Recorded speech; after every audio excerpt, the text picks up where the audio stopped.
This is really a classic tale of espionage. Twitter had information that the Saudi government wanted about Saudi dissidents. They had their names, ages, IP addresses, email addresses, and even their geographic location.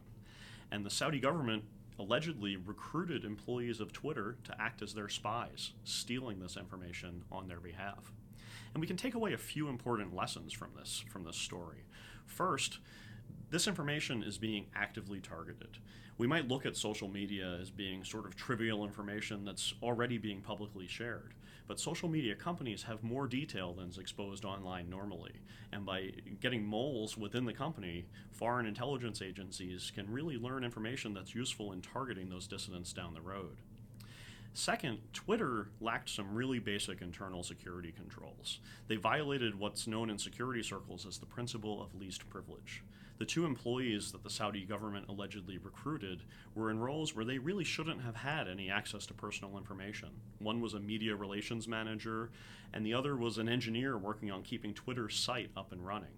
But they both had access to large volumes of personal information, and they exploited that access on behalf of the Saudi government.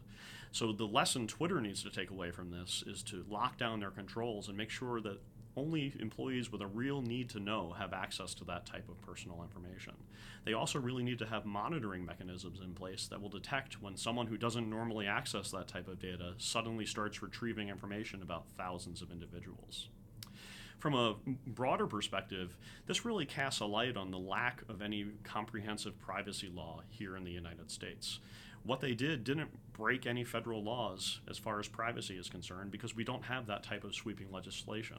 In the European Union, the General Data Protection Regulation provides that sweeping privacy requirement for any type of personal information, but we simply don't have that type of law here in the United States.